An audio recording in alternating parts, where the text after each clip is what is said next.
Ấy, ở đây quả đấy là lỗi rồi. 4-4.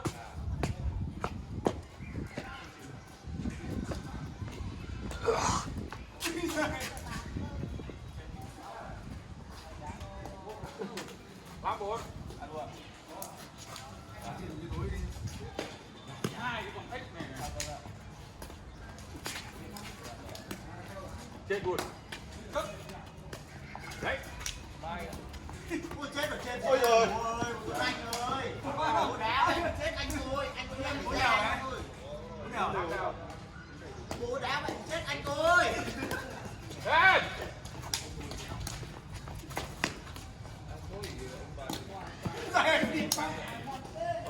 Mạnh đi.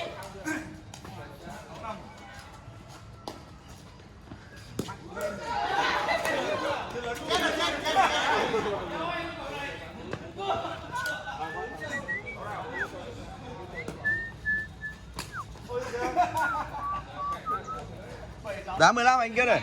15.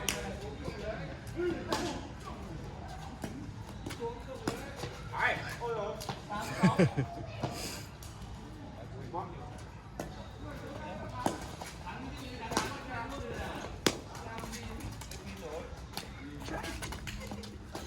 Chết buồn. Ôi ơi đi ra. Mày đá. Ok, cái mày đỏ. Hỏng cái này.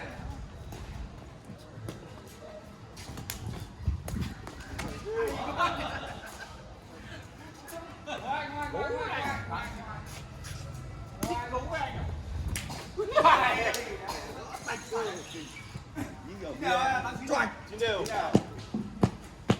Thích gấu với anh. Thích gấu với anh nữa. Trời ơi. Nó vạch mà đấy.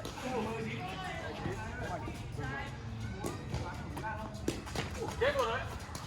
Hoài. Đi về hoài đi. Người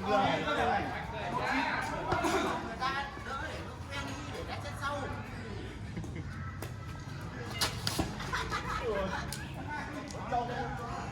Đấy thì trong rồi.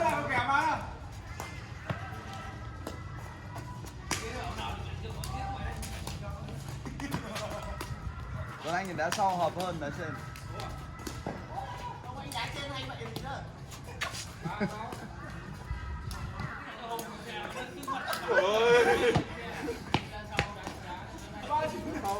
Còn anh đá sau hợp hơn.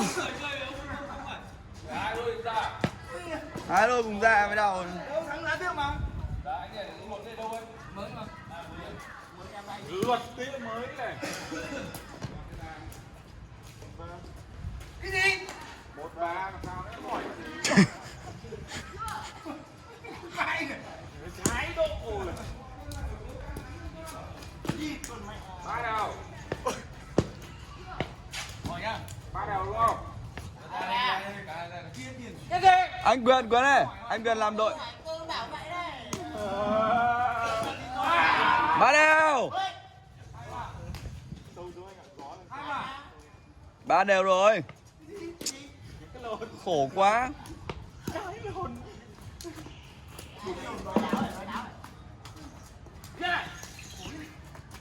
Ôi giời ơi. Ra đi nữa. Ra nữa.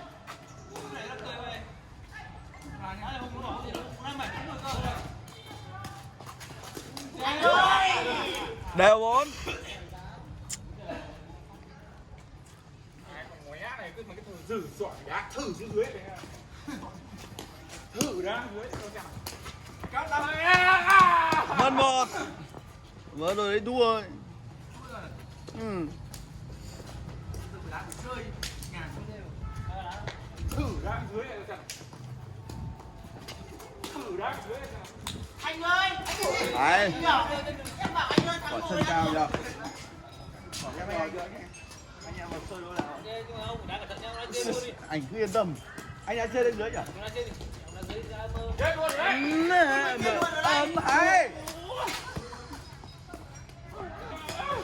Chết luôn rồi đấy. Ngọn đấy không có đá một trận.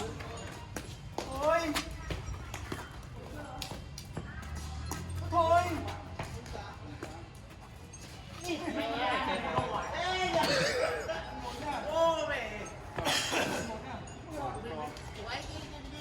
Thưa ông đá đấy không ạ? Cầu dở quá đấy ông.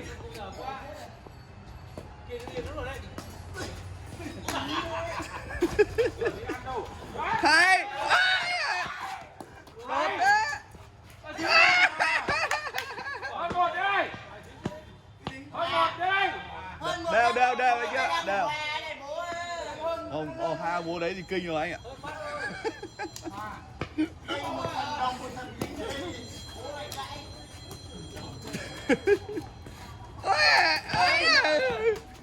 Hoàng thôi.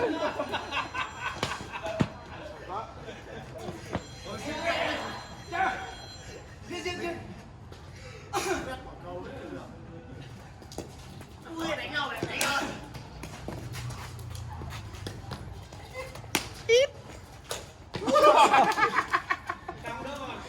Tí vào mặt con bé. Đào vào đúng mũi giày rồi đấy. Lé mới thức rồi.